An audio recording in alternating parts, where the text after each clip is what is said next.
Hello everybody and welcome to a brand new episode here on Carmen's Farm. So, I don't know if you can remember from the last episode, that is a big pile of poo. From the last episode, the pig's health was 0 and I couldn't get it to go up. Thankfully, as you can see, I have now managed to get it to go to 100%. So we are now fattening pigs, which is good because obviously if that didn't improve, I had to get rid of that building and get one in that was going to allow the pigs to be fattened. As you can see, it's February. It's a busy day on the farm today. So we've got the Kubota out with the drag, and he's dragging up obviously the field that was sugar beet that we did in the last episode. So we're getting that done today. And as you can see, he's bringing up stones. I am going to start collecting the scones. Got any jam and cream? That would be delicious. I am going to start collecting the stones, and obviously we'll get a stone crusher, and then we will be able to make a little bit of side money from the stones that we get from the fields, because all the fields are producing. We've also got the Class Lexion 410, I think it is, out in the soybean field, and obviously harvesting soybeans, and hopefully this will yield well. It's a 100% yield bonus, so I'm expecting a very good crop off here, to be fair. So yeah, that's something else we've also got doing. And then obviously when we get this harvested, we will then have to come along and bale the straw. Now normally I would bale the straw whilst the combine is working and sort of run tractors and trailers, and run the tractor and trailer as well. I don't have a third tractor that will pull the baler. Now I do have the other Kubota. I'm doing a lot of running around here, I do realise, but that's all the sugar beet that we got. Didn't tip very well, to be fair. Didn't normally, it tips a lot better than that, but anyway, we've put that there. What I'll do is at some point, if we get a wet day, I'll get the forklift with the bucket on and I'll bucket that up into this corner here and make it a decent pile. I just missed the edge of where I was trying to put it. It's not that a case of I just missed it. I kind of forgot what I was trying to achieve. I was meant to tip it there and then come this way and fill in this with the sugar beet and not go into the grass, because obviously the grass, we can cut. So yeah, boo-booed there, I'm afraid, but never mind. Alright, so as I say, this Kubota that we bought in the last episode, I think it was the last episode, certainly last week, within the last 2 episodes, that went out, try and find it. I can't use it for well, I suppose I could use it for baling, but it's on row crop wheels, and in sort of real life, if we're sort of to base this off real life, as I'd sort of try and do, I realise we've got a bit of a challenge going on as well, but still roughly try and keep it to real life as I can. If we were to pull that baler with this tractor with these thin wheels on, I'm not saying it would, and I'm sure plenty of farms do it, but we did have a situation where we used a John Deere, and we were round baling straw, and what happened was, as we were turning with the baler, the wheel got caught in either a rut or a wheeling or whatever, and it bent the wheel. And I sort of was told by the farm manager that you shouldn't really use row crops for baling because the wheels are not really strong enough. You shouldn't really use them for anything that's too heavy because they're not really strong enough. They should just be used for pulling fertilizers and sprayers and planters and stuff like that, because they were designed to move that. Now, like I say, I'm not saying that's entirely right. I'm just saying that's what we did on the farm. So I did have a little look, and there was this tractor here. Now, obviously, if we did that way too high, just too high, and that's a shame, really. I wish that would come in at 200, because the next one down is a 188, and I don't think we have anything too ridiculous to pull with a 188. I think everything that we have, it would be capable of pulling. As I say, I mean, the Kubota pulled those two things within rights. It shouldn't have done, but it did do. It pulled both of those things absolutely fine. So to get the third tractor, which is what I do want, because work is gradually increasing now on the farm. Oh, the combine's nearly full.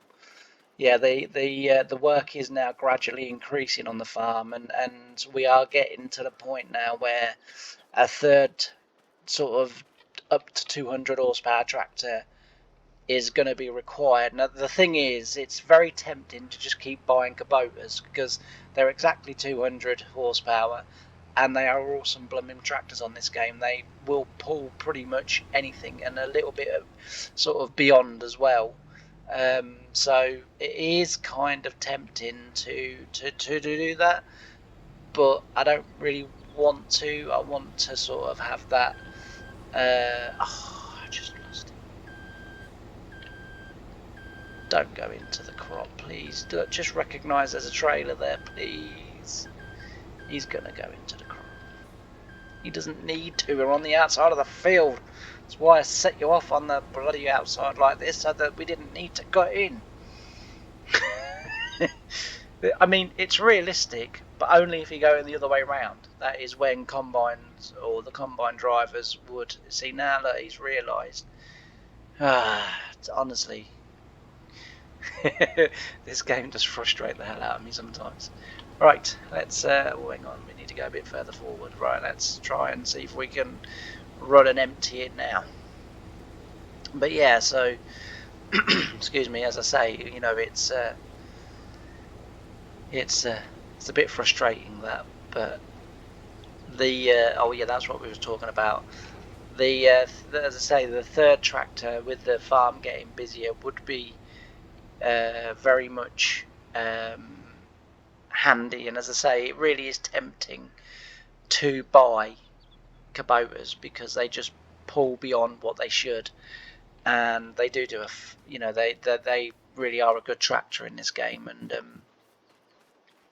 as I say, we're getting this ploughed over. Wheat's growing nicely, sunflowers are growing nicely, sorry, not wheat, canola over there is growing nicely, the sunflowers growing nicely. Obviously the soybeans were harvesting, we've got the grass to harvest again. I've got some land out here that I want to buy, so I want to come out here. I mean, we do own some of this. Actually, it'd be easier to show you with it being highlighted. I don't know why my map starts over there when I'm over here. I guess that's because that's where you start the game. What was I going to show you? Oh yeah, so there we go. Right, we'll do that. So I want to buy. Let's just find the river. So I would like to buy this and this field, which will give me sort of that section, and this, and then because that will give me then that section. Hang on, I don't think I'm in the right place. Let me. Oh, here we go. No, I was in the wrong place. So I'd like to buy this one and this. Oh no, I was in the right place. So this one and this one is what I'd like to buy.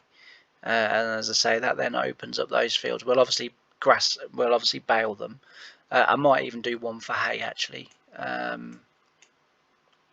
We've got a massive excess of hay at the moment. So I'm half tempted to sell it, just because it's but then again, it will come in handy. But yeah, so I'd like to buy these two, and then this one, and then or perhaps not that one actually, or buy this one but only farm this part. I want to kind of, if I can, stay within this block and make all of these arable fields. Oh, that's my plan, is to make all of these arable. As I say, these two are my grass fields, and I might buy that one just to have that little bit extra there, buy this one to have that little bit extra there, and as I say, I'd like to buy this one and then this one. I think we've got the money to do it, to be fair. Yeah, that's kind of what I'd like to do. And as I say, get this farm expanded a bit more. I mean, the thing is, again, very tempting to start just buying every bloody bit of land. The problem is, I can only use that combine. Now, that doesn't mean we can't have more than one combine. There's nothing in the rules that says we can't have more than one combine. So, probably, but that would be a way round it. We could have sort of, 3 or 4 of those combines. But then we're starting to, we're going to then need bigger trailers. Bigger trailers usually means bigger tractors. I don't know whether that's the actual case on the game. Are they horse power limited? So let's say, for example, we're at that one. No, so it's kind of suggesting that a 200 horsepower could pull that trailer. And with, that's the sort of trailer you'd have to go for if you were going to start doing that. But I don't think we will. I think we'll concentrate on our sort of little bit here. I mean, I suppose this side of the river we could do, sort of, I don't know, up to this lane here, or this lane here would be better. Because that kind of then just about keeps us in the limit. So sort of this would be our limit sort of up here and across here, and then you could do sort of to the just above the lake there or something, but we'll see. But as I say, I just want to buy a bit more land. I just want to keep, I mean, in theory we've now got enough to fully sustain ourselves on pretty much most things that we've got. So we don't technically, I don't think, need to buy much more land, but I would like to buy a little bit more just so we can grow some sort of other crops as well. And I also need a pig feed mixer as well, just so that we got that sort of going, because I think that was the problem with the pigs in the first place. So I had to skip a few days, and then the remaining dregs of sort of soybeans, wheat, and vegetable, root crop. I then sort of put all of those in. Sunflowers, I put some of them in, and then the health started to go up. So I think that was the issue, as I say. But yeah, I guess what I could do with Cosplay is I could put the trailer on the end of the field and then make him go and self-unload. But as I say, I am kind of tempted to buy that Ven, or maybe even another Masia. The biggest problem that we have is that, as I say, a lot of these tractors, I mean, I suppose we could have that really. But once you start getting this end, then they're starting to get a little bit too big. I mean, that's 190.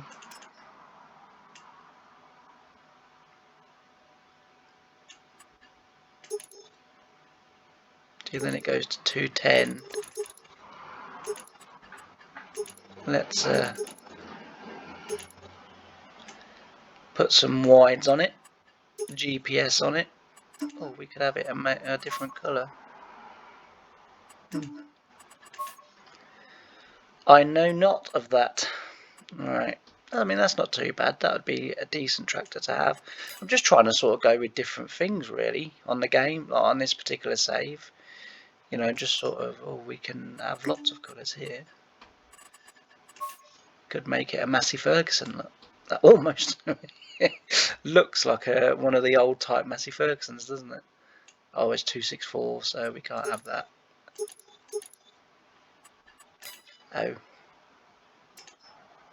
Oh, we could have this one. At 190, we could make that look like a Massey Ferguson. I mean, that doesn't look awfully dreadful. That's quite mean, isn't it? Quite like that.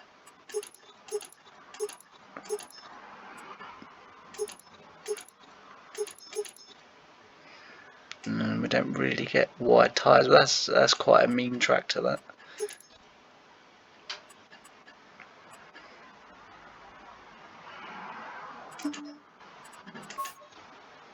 No, I don't like that.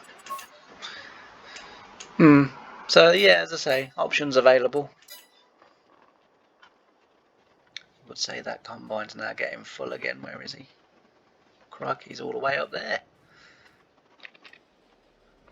Let's go and chase him down. In a few seconds, I'm going to switch it over to a little bit of time lapse and crack on, because as I say, we are going to have sort of a little bit of waiting around. But the good thing about time lapse is, what for me is a few minutes of waiting around, for you is like literally a second before we'd be moving again. So yeah, will. That's what I will do. And then, as I say, we need to get this baled. Then next episode, we'll be looking to drill the field that the Kubota's in. We will get that drilled, and the sunflowers and the canola will then not be too far off being ready. I might have enough time in today's episode to also start to get this cultivated as well. And we also need to buy a rock picker and a crusher, so that we can just make a little bit of passive income from the rock or from the stones from the field. But yeah, so as I say, busy episode ahead. Hope you enjoy it, and I'll see you in a little bit after some time lapse. Bye for now.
And I'm back.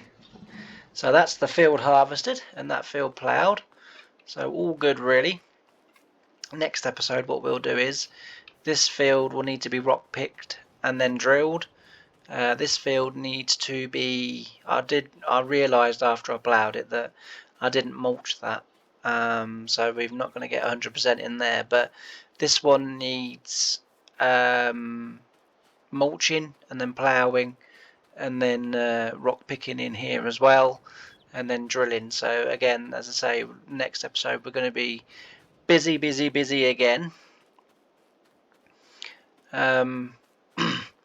It was my intention that I was going to do a little bit more talking on this one today, but for whatever reason I stopped halfway through the combining to have a chat and sort of do a bit of commentary, and my microphone wasn't working for whatever reason, but hopefully if you're hearing this on YouTube, it's working again, and the video went out. The chickens are good. The sheep, we nearly got some wool now to think about maybe selling. Hopefully we should have some eggs. Yeah, so we've got a few eggs as well now. They're going to need some food, actually, to be fair. As I say, that will come in the next few episodes. This field here that was sugar beet, this is going to go wheat, so we'll drill this, or might even go sorghum, because you can feed the chicken sorghum, so we might even do sorghum just for a bit of variety. But yeah, that will be as I say, drilled in the next episode. And then the sunflowers are not too far off being harvested. The rape is a little way off. It hasn't come into flower yet, so it's a little way off being ready to harvest. But in actual fact, let's have a look. That might be in flower next episode, it might not. But yeah, so the sunflowers are getting there. They've got another maybe sort of 2 or 3 days before they're ready to harvest, but so that will probably be next week's episodes that they'll be ready. But yeah, all in all, busy day. Very pleased, very pleased, and the work's done good, and yeah, looking forward to tomorrow and the next episode, because as I say, busy. As I say, if we do get a wet day, I'll get the forklift and the bucket on, and I'll just shovel this up and try and push this heap into a bit more of a heap, and I might even reheap it over here, just so as it's not on that grass. But I mean, if it was real life, I would sheet that down. I wouldn't leave it like that. I would sheet that down, and all that sheeting down does is basically preserves the sugar in it, because what will happen is if you leave sugar beet out on top like that, if it comes wet and then comes sort of quite dry and then quite warm, what happens is the sugar beet will shrink and shrivel, and it will lose its sugar quality. When you cut open a sugar beet across the top, across the sort of thick end, if you've got good quality sugar beet when it starts to ooze a little bit when you cut it. So sheeting just sort of protects it and makes sure that that is kept. But you would only do that if the sugar beet's going to be standing in a pile for probably a month or a couple of months or whatever. If it isn't, then you wouldn't sheet it down. But if it's going to go within a week, then it's fine, or even probably a push a fortnight. But yeah, it's fine. Anyway, as I say, if you haven't done already, please don't forget to like, comment and subscribe. It really does help my channel, and share the videos wherever you share them. Be really grateful if you could do that for me as well, guys. And all that's left for me to say is I've really enjoyed having you on this episode, and I really hope that you join me for the next one. Bye for now.